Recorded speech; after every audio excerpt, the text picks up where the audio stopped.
कृष्ण गोविंद हरि मुरारी, हे नाथ नारायण वासुदेव। श्री कृष्ण गोविंद हरि मुरारी, हे नाथ नारायण वासुदेव। ओम नमो भगवते वासुदेवाय। ओम नमो भगवते वासुदेवाय। सच्चिदानंद रूपाय विश्वोत्पत्त्यादि हेतवे तापत्रय विनाशाय श्री कृष्णाय वयम नमः। सच्चिदानंद स्वरूप परमात्मा जो सृष्टि की उत्पत्ति, पालन और प्रलयकारी हैं तथा जीवों के आध्यात्मिक आदि दैविक आदि भौतिक तापों को नष्ट करने वाले हैं, अर्थात जीवों के मानसिक, शारीरिक और भौतिक दुखों को मिटाने वाले हैं, उन श्री कृष्ण भगवान को हम नमस्कार करते हैं।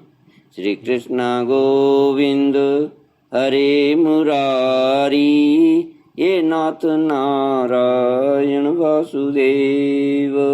श्रीमद्भागवत दशम स्कंद श्लोक 30 से आगे। श्लोक 31वां। श्री शुक उवाच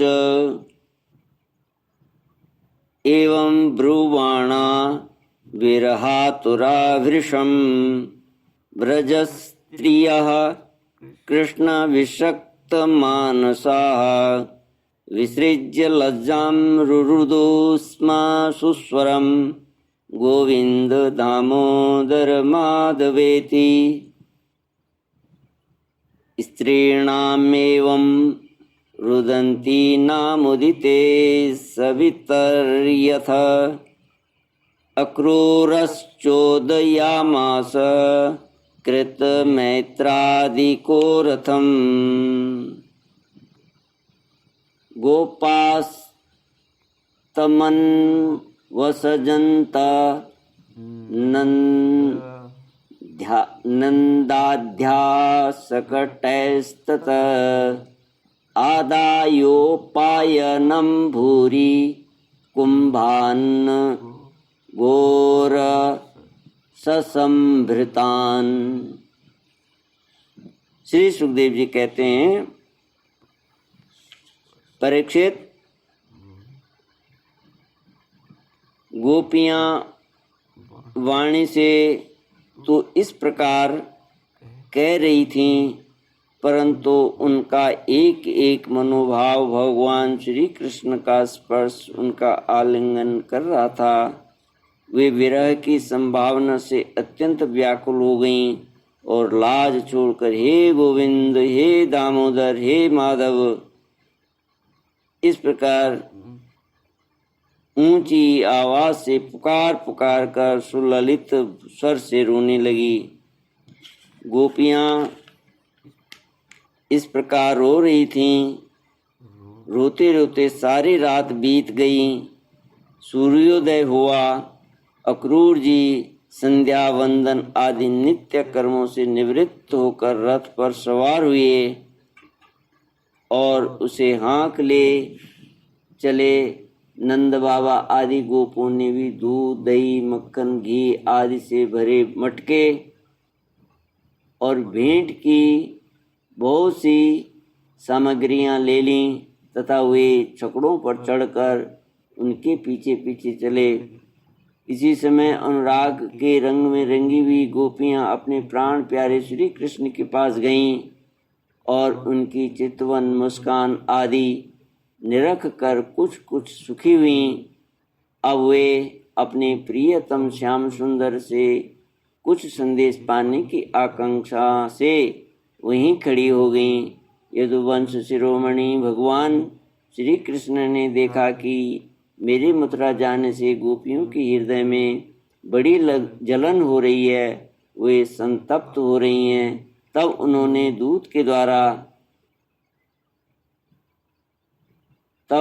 दूत के द्वारा मैं आऊँगा यह प्रेम संदेश भेजकर उन्हें धीरज बंधाया। गोपियों को जब तक रथ की ध्वजा और पहियों से उड़ती हुई धूल दिखती रही, तब तक उनके शरीर चित्रलिखित से वहीं ज्यों के त्यों खड़े रहे। परंतु उन्होंने अपना चित्त तो मनमोहन प्राण वल्लभ श्री कृष्ण के हाथ ही भेज दिया था। अभी उनके मन में आशा थी कि शायद श्री कृष्ण कुछ दूर जाकर लौट आएं, परंतु जब नहीं लौटे तब वे निराश हो गईं और अपने अपने घर चली गईं। परीक्षित, वे रात दिन अपने प्यारे श्याम सुंदर की लीलाओं का गान करती रहीं और इस प्रकार अपने शोक संताप को हल्का करती रहीं। परीक्षित, इधर भगवान श्री कृष्ण भी बलराम जी और अक्रूर जी के साथ वायु के समान वेग वाले रथ पर सवार होकर पाप नाशनी यमुना जी के किनारे जा पहुंचे। वहां उन लोगों ने हाथ मुंह धोकर यमुना जी का मरकतमणि के समान नीला और अमृत के समान मीठा जल पिया। इसके बाद बलराम जी के साथ भगवान वृक्षों के झुरमुट में खड़े रथ पर सवार हो अक्रूर जी ने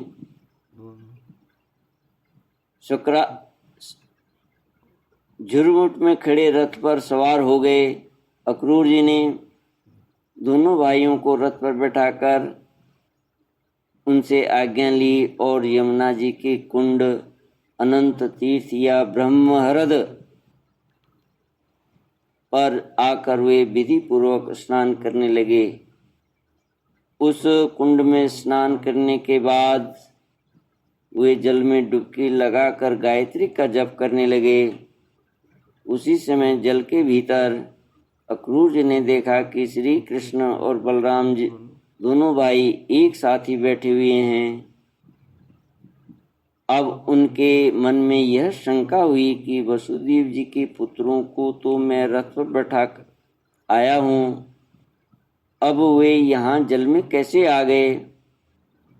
जब यहाँ हैं तो शायद रथ पर नहीं होंगे। ऐसा सोचकर उन्होंने सिर बाहर निकाल कर देखा, वे उस रथ पर भी पूर्ववत बैठे हुए थे। उन्होंने यह सोचकर कि मैंने उन्हें जो जल में देखा था वह भ्रम ही रहा होगा, फिर डुबकी लगाई। परंतु फिर उन्होंने वहाँ भी देखा कि साक्षात अनंत देव श्री शेष जी विराजमान हैं और सिद्ध चारण गंधर्व एवं असुर अपने अपने सिर झुकाकर उनकी स्तुति कर रहे हैं। शेष जी के 1000 सिर हैं और प्रत्येक फण पर मुकुट सुशोभित है। कमलनाल के समान उज्ज्वल शरीर पर पीतांबर धारण किए हुए हैं और उनकी ऐसी शोभा हो रही है मानो सहस्र शिखरों से युक्त श्वेतगिरी कैलाश शोभायमान हो। अक्रूर जी ने देखा कि शेष जी की गोद में श्याम मेघ के समान घनश्याम विराजमान हो रहे हैं।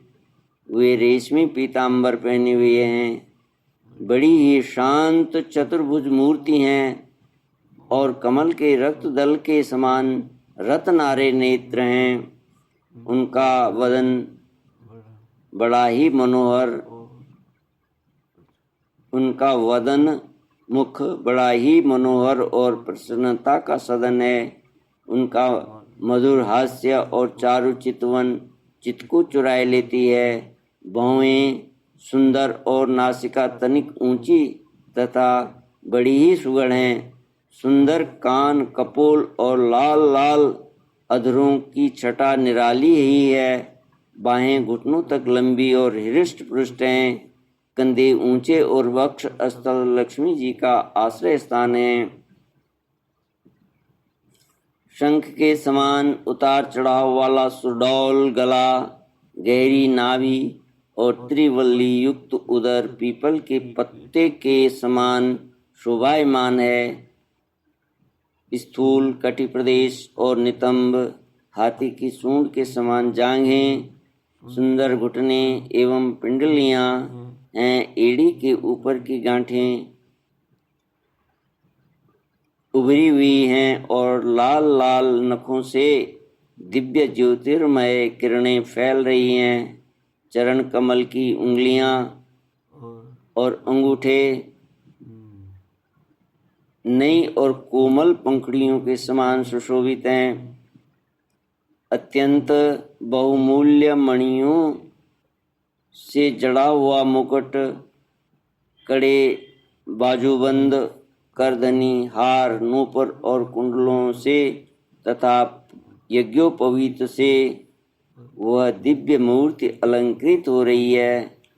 एक हाथ में पद्म शोभा पा रहा है। शेष 3 हाथों में शंख, चक्र और गदा।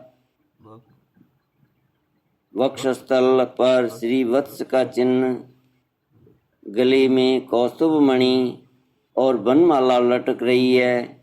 नंद सुनंद आदि पार्षद अपने स्वामी सनकादि परम ऋषि, पर ब्रह्म, ब्रह्मा, महादेव आदि देवता सर्वेश्वर, मरीचि आदि 9 ब्राह्मण, प्रजापति और प्रहलाद, नारद आदि भगवान के परम प्रेमी भक्त तथा 8 वसु अपने परम प्रियतम भगवान समझकर भिन्न भिन्न भावों के अनुसार निर्दोष वेद वाणी से भगवान की स्तुति कर रहे हैं। साथ ही लक्ष्मी, पुष्टि, सरस्वती, कांति, कीर्ति और तुष्टि अर्थात ऐश्वर्य, बल, ज्ञान, श्री, यश और वैराग्य, ये षडैश्वर्य रूप नव शक्तियाँ, इला संधिनी रूप पृथ्वी शक्ति, ऊर्जा, लीला शक्ति, पृथ्वी विद्या, अविद्या, जीवों के मोक्ष और बंधन में कारण रूपा वैरंग शक्ति, हलादनी, संवित, अंतरंग शक्ति और माया आदि शक्तियां मूर्तिमान होकर उनकी सेवा कर रही हैं। भगवान की यह झांकी निरख कर अक्रूर जी का हृदय परमानंद से लबालब भर गया। उन्हें परम भक्ति प्राप्त हो गई। सारा शरीर हर्षावेश से पुलकित हो गया। प्रेम भाव का उद्रेक होने से उनके नेत्र आंसू से भर गए। अब अक्रूर जी ने अपना साहस बटोरकर भगवान के चरणों में सिर रखकर प्रणाम किया और वे उसके बाद हाथ जोड़कर बड़ी सावधानी से धीरे धीरे गदगद स्वर से भगवान की स्तुति करने लगे। श्री कृष्ण गोविंद हरे मुरारी, हे नाथ नारायण वासुदेव। इति श्रीमद् भागवते महापुराणे पारमहंस्यां संहितायां दशमस्कन्धे पूर्वार्धे क्रूर प्रतियाने 39 ओम पूर्णमद पूर्णमिदं पूर्णात् पूर्णमुदच्यते पूर्णस्य पूर्णमादाय पूर्णमेवावशिष्यते। ओम शांति शांति शांति। हरि ओम। श्री गुरुभ्यो नमः। हरि ओम। श्री